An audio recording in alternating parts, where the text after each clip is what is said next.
আজকে নিয়ে আসলাম একটা চাটনির রেসিপি, টমেটোর চাটনি। বাড়িতে কোনো অনুষ্ঠান হলে তখন এইভাবে বানিয়ে দেখবি, ছটফট বানানোও যায় আর ভীষণ সুন্দর খেতে লাগে। তো এই চাটনিটা আমি কিভাবে করি সেটাই তোমাদের সাথে শেয়ার করব। চলো, তার জন্য কি লাগছে। এখানে আমি নিয়ে নিয়েছি টমেটো, খেজুর নিয়ে নিয়েছি, আর নিয়েছি আমসত্ত্ব, আর নিয়েছি একটা লেবু আমি হাফ লেবু ব্যবহার করব। তো প্রথমে আমি খেজুরটাকে কেটে কেটে নিচ্ছি। টমেটোটা ধুয়ে রেখেছি, আর খেজুরের বিচিগুলো ফেলে দিতে হবে। এইভাবে খেজুর আমসত্ত্ব কেটে নিয়েছি, লেবু কেটে নিয়েছি। এবার টমেটোটার মুখগুলোকে এভাবে কেটে ফেলে দিতে হবে। যদি ওইটা রেখে দাও তাহলে টমেটোটা কিন্তু সেদ্ধ হবে না। তো টমেটোর মুখটা ফেলে দিয়ে এভাবে টমেটোটা পুরো কেটে নিচ্ছি। টমেটো যখনই করবে চাটনি আগে ধুয়ে নেবে, তাহলে সুবিধে হবে। এবারে এই টমেটোটা কাটা হয়ে গেল, আর ছোটো ছোটো করে কেটে নিয়েছি।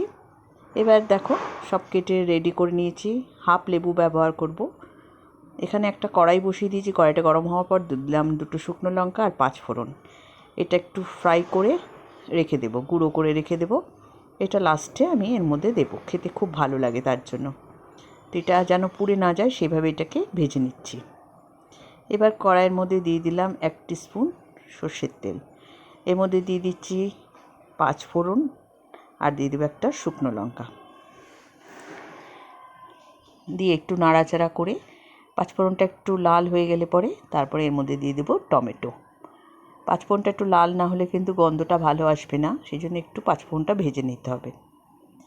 তার মধ্যে দিয়ে দিলাম টমেটোটা একটু নাড়াচাড়া করে এর মধ্যে দিয়ে দিচ্ছি একটু নুন আর হলুদ। নুন দিলে তাড়াতাড়ি টমেটোটা নরম হয়ে যাবে। আর দিয়ে দিলাম হলুদ, দিয়ে নাড়াচাড়া করে এর মধ্যে দিয়ে দিচ্ছি জল দিয়ে দিলে টমেটোটা একদম গলে যাবে। একটু ভালো করে নাড়াচাড়া করে এর মধ্যে জল দিয়ে দিলাম, টমেটোটা সেদ্ধ হওয়ার মতো।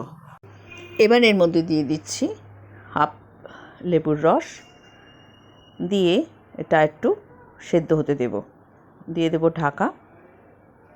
লেবুর রসটা একটু নাড়াচাড়া করে নিলাম, দিয়ে ঢাকা দিয়ে দিচ্ছি। তারপর ঢাকাটা খুলে দেখছি, হ্যাঁ, নরম হয়ে গেছে একদম। দেখো, হাতা দিয়ে এটাকে একদম মিশিয়ে দিচ্ছি। শুকনো লঙ্কাটাকে ফেলে দিচ্ছি, এইভাবে মিশিয়ে দিতে হবে। দিয়ে এবার এর মধ্যে আমি বাদবাকিগুলো দেব। এবার দিয়ে দেবো এর মধ্যে চিনি। যদি এটাকে আরেকটু ঝোল রাখতে চাও তাহলে আরেকটু জল দিতে পারো। আমি একদম বেশি ঝোল রাখবো না বলে অল্প জল দিয়েছি। তো এখানে যেরকম মিষ্টি খাবে সেই বুঝে চিনি দিতে হবে। চিনিটা দেওয়ার পর এটা দেখো ফুটে উঠেছে, ঠিক এরকম দেখতে হবে। এবার এর মধ্যে আমি খেজুর আর আমসত্ত্বটা দিয়ে দিচ্ছি, দিয়ে 3-4 মিনিট আরও ফুটতে দেব। খুব ভালো করে এটা ফুটতে দেব।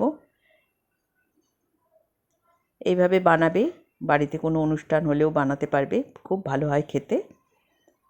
আর এখন শীতকাল, টমেটো উঠছে ভালো, আর নরম দেশি টমেটো, সেটা দিয়ে বানিয়ে খেয়ে দেখবে, খুব ভালো লাগে। 3-4 মিনিট ফোটানোর পর দেখো এগুলোকে ভালো করে মিশিয়ে দিলাম। দিয়ে এবার যে ভাজা মশলাটা রেখেছিলাম, সেটা গুঁড়ো করে রেখেছি, সেটা উপর দিয়ে ছড়িয়ে দিচ্ছি। এটা দিলে পরে খুব সুন্দর একটা গন্ধ আসে। তৈরি হয়ে গেল।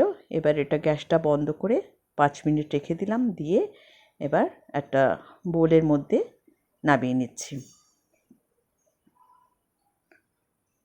এটা ঠান্ডা হলে পরে পরিবেশন করবে, খেতে খুব ভালো লাগে। আমার রান্নাগুলো ভালো লাগলে অতি অবশ্যই লাইক, শেয়ার, সাবস্ক্রাইব করতে ভুলো না। যদি সাবস্ক্রাইব না করে থাকো তাহলে এক্ষুনি সাবস্ক্রাইব করে নাও। সাবস্ক্রাইব করা থাকলে আমি যখনই কোনো ভিডিও দেব সাথে সাথে তোমরা পেয়ে যাবে। আর লাইক শেয়ার করো বন্ধুবান্ধবের মধ্যে, তাহলে আমাদেরও খুব ভালো লাগে যে তোমরা দেখছো, শেয়ার করছো, লাইক করছো। তাহলে আমাদেরও উৎসাহ লাগে নতুন নতুন রান্না নিয়ে আসার জন্য। আজ চলি, আবার একটা ভিডিও নিয়ে এসে তোমাদের সাথে আড্ডা হবে।